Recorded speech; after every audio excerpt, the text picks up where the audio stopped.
Bonjour à toutes et à tous et bienvenue dans ce nouveau tutoriel InDesign CC très rapide aujourd'hui dans lequel je vous invite à découvrir comment venir créer un template pour un document de volet central, c'est-à-dire une largeur fixe et deux volets qui viennent se refermer vers le centre. Vous allez voir comment venir créer un document avec différentes tailles de pages sur un même plan de travail. Vous allez voir que ce n'est pas très compliqué, il faut connaître quelques petites spécificités, mais une fois que vous les avez, ça va assez vite. Dans ce tutoriel, vous apprendrez donc comment créer des documents, comment modifier des plans de travail et comment utiliser le menu propriété. Si la vidéo vous plaît ou vous a plu, n'hésitez pas à vous abonner si ce n'est pas déjà fait, ça permet de faire vivre la chaîne, et puis intérieurement ça me fait aussi plaisir parce qu'on approche tout doucement des 8000 abonnés, et clairement c'est un achievement pour moi donc je ne dis pas non. Si jamais vous avez des questions ou des demandes spécifiques sur InDesign, vous pouvez aussi laisser un commentaire. Je réponds en général assez vite, et si je peux vous produire une vidéo, eh bien je le ferai.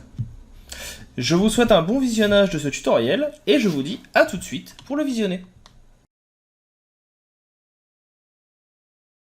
Attaquons donc cette petite astuce rapide sur InDesign CC pour commencer ou venir créer, en tout cas, le patron d'un document qui sera un dépliant avec deux volets qui viendront se renfermer en son centre. C'est une demande qui m'a été faite par une de mes étudiantes et j'ai trouvé ça l'idée très sympathique pour venir en créer un tutoriel. On va venir ici créer nouveau pour notre nouveau document. J'ai les tailles en tête et dans le presse-papier, donc dans le copier-coller de mon document, on va pouvoir les utiliser. Je sais que c'est un document qui doit être plus large que haut. Et elle m'a dit qu'en termes de largeur, quand je suis en centimètres, j'ai une largeur qui est égale à 52,3.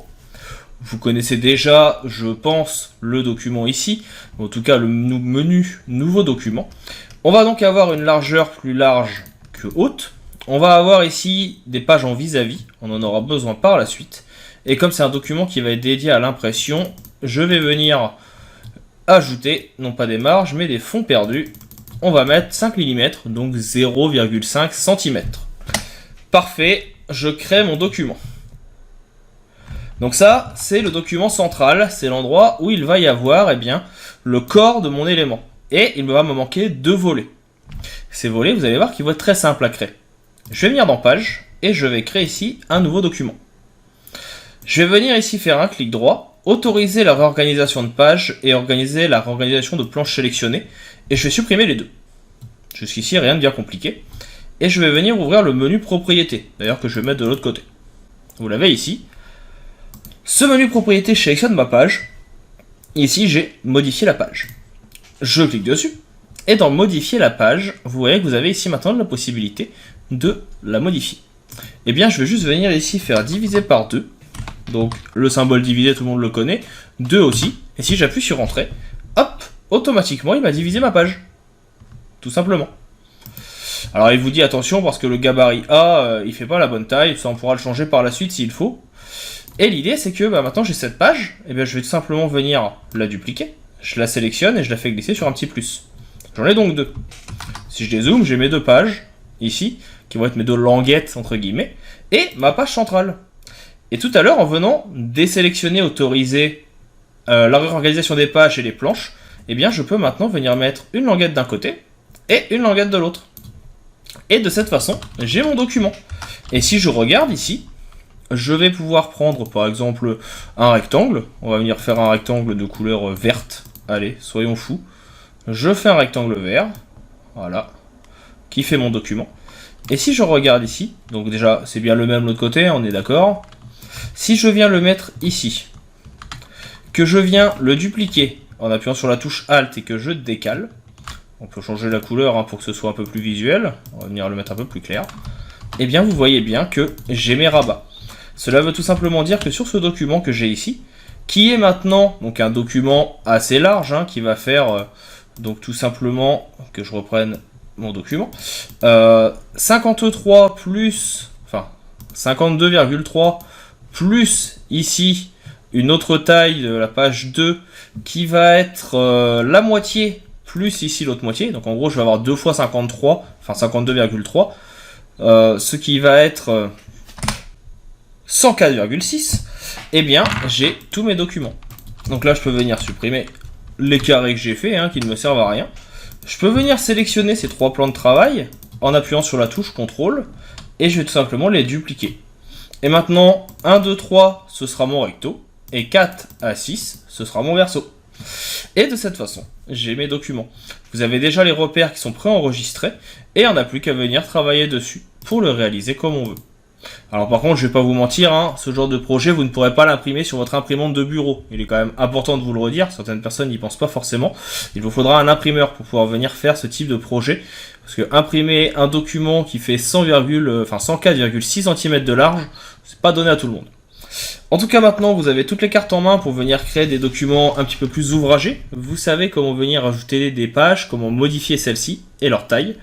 Bref, tout ce qu'il faut. Si la vidéo vous a plu, un petit like, un commentaire, un partage. Et si vraiment vous aimez ce que je fais et que ce n'est pas encore fait, vous pouvez vous abonner à la chaîne. On est bientôt 8000, donc je vous avoue que ça me ferait énormément plaisir de passer les 8000 personnes sur la chaîne. Si jamais vous avez besoin, vous pouvez aussi m'envoyer un mail, hein, le mail est dans la description, ou sinon je vous le mets en commentaire s'il y a besoin. Vous pouvez me demander tout type de documents, tout type d'exercices ou de tutos, ça sera avec un réel plaisir. Je vous dis maintenant à bientôt, et vous souhaite une bonne continuation dans l'utilisation d'InDesign. Hop hop, ne partez pas si vite. Vous avez aimé la vidéo, l'astuce que vous avez vue vous a plu et vous a permis de vous améliorer dans le logiciel que vous suivez, Photoshop, Illustrator, InDesign, Affinity Photo ou que sais-je encore. Vous souhaitez aller un petit peu plus loin dans la découverte de ces outils et comprendre au mieux leur fonctionnement, voire même vous personnaliser dans certains domaines, l'auto-entreprise, comment développer votre auto-entreprise par exemple avec Photoshop, comment vous améliorer si vous êtes développeur, comment l'utiliser la suite Adobe si vous êtes illustrateur, ou que sais-je encore. Sachez que je vous propose également des vidéos sur tuto.com que vous pouvez retrouver avec le lien présent dans la description. Vous y retrouverez l'intégralité des vidéos gratuites du site, de la chaîne YouTube, mais également l'intégralité de mon catalogue de formations payantes. Il arrive régulièrement que je propose sur la chaîne YouTube, mais aussi sur les réseaux sociaux, des codes promo pour les avoir à moins cher, donc n'hésitez pas à les suivre pour pouvoir rester à l'affût des dernières nouvelles. Je vous invite également, bien sûr, à laisser un commentaire, un petit like, à partager la vidéo autour de vous afin que la chaîne puisse grandir. N'hésitez pas à me dire ce que vous en avez pensé, c'est toujours avec plaisir que je lis les commentaires et que je réponds, même en cas de besoin. Je vous dis maintenant à bientôt pour d'autres tutoriels, pour d'autres ressources, pour d'autres outils liés au monde du graphisme ou du marketing. Je vous souhaite une bonne continuation et je vous dis à bientôt.